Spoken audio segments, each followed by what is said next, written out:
At the beginning of the story, a cargo is getting assaulted by a strange animal in the Pacific Ocean. Then a man named Kyle Tarrington, who's part of the U.S. State Department, contacts Dr. Nico Tatopoulos. He tells the doctor that he's being reassigned. Then they take him to Jamaica, and a colonel gives him a hint of what he will have to work on: a giant footprint. According to Drive to Topolis, there's no animal that makes footprints like that. The colonel introduces Dr. Tatopoulos to Elsie Chapman, who's part of the National Institute of Paleontology. She will her boss. They see a tape the French sent, which shows the attack that sunk a shop near French Polynesia. Elsie introduces Dr. Craven to Dr. Tatopoulos. On the other side, we have a woman named Audrey who's pursuing climbing on her career, so she goes to talk to Mr. Kamen, but he seems uninterested, and instead asks her to talk about that during dinner, but Audrey refuses. Back in Jamaica, the colonel takes the doctors to check out the ship that sunk. The colonel wants the people out of the ship, but a man known as La Rochelle, who's a casualty and property insurance provider, says that they're with him. Dr. Tatopoulos takes some samples he finds from the ship in the eastern seaboard of the United States. Some people on a ship find something strange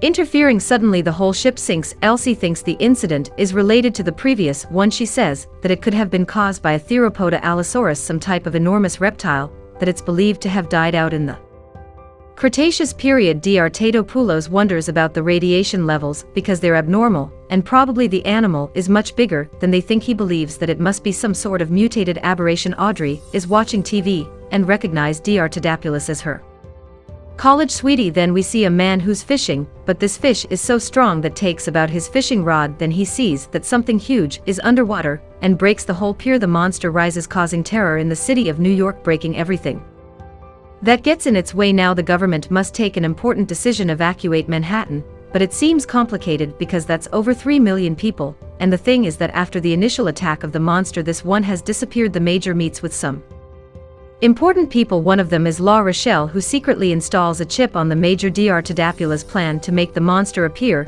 is to dump a bunch of fish in hopes the smell can attract it. This actually ends up working. The monster eats the fish, and Dr. Tatopoulos gets as close as possible to snap some pics. Out of nowhere, the military decides to fire, aiming at the monster. This of course results in the monster scapping and throwing fire at them. The major is very concerned with the breakage of the Chrysler building, so now the military has decided to step up their attack and shoot lasers at the monster. Echo for a military chopper gets eaten by the monster. When the monster is gone, Dr. Tatopoulos grabs some samples from the floor. Audrey spots Dr. Tatopoulos on the street. The doctor goes to a pharmacy to get an at-home pregnancy test that looks for gonadotropic hormones. Audrey comes inside the pharmacy and makes a funny remark. Dr. Tatopoulos is really happy to see her. He thinks that she made it as a reporter, so he's happy for her, but she actually just stole the reporter tag from her boss. Dr. Tatopoulos offers to make her a cup of tea, and she agrees to go with him. The doctor explains to Audrey about this monster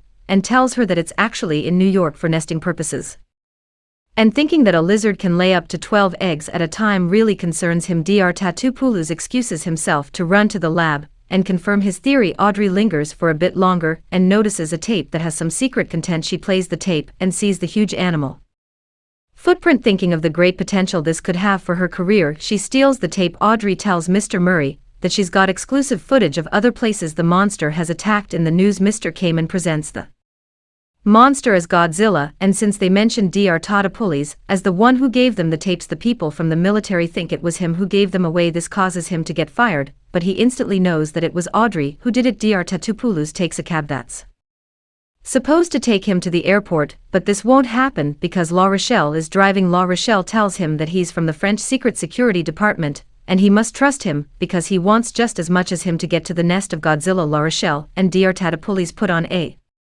disguise to look like soldiers and enter a tunnel that's guarded by the military. There they find godatters come out of their eggs. The doctor realizes that they smell like fish, so they should run away. Audrey and her friend also think it's best for them to run. Blue Rochelle tells Dr. Tatopoulos to make a call to blow up the building while he's locking the door to keep him safe, but before Dr. Tatopoulos can make the call, he changes his mind and tells him to look for help outside instead while he stays with his men. Dr. Tatopoulos tries to find a door that will grant him a way out, but both ways he finds raptors, so he decides to take the elevator, but when he gets to the next floor he sees that there's more raptors there, so eventually he finds his way back with La Rochelle to tell him that he couldn't escape.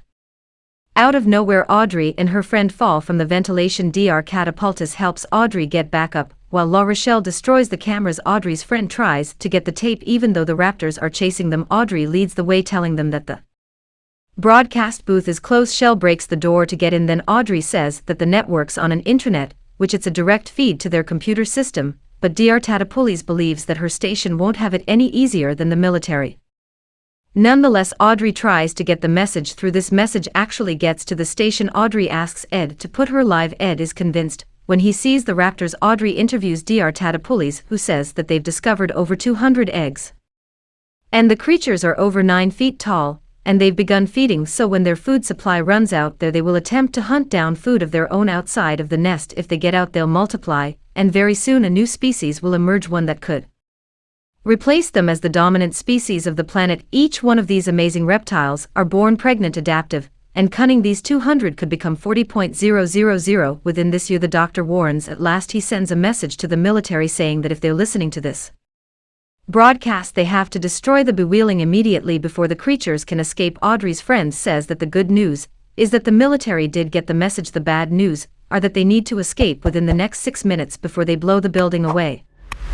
La Rochelle throws some rope that they can use to come down. Now they must find the escape door, but they find the raptors. The doctor throws some obstacles at them to gain some time, but when they go down the escalators they see even more raptors, and now they have less than 30 seconds to escape.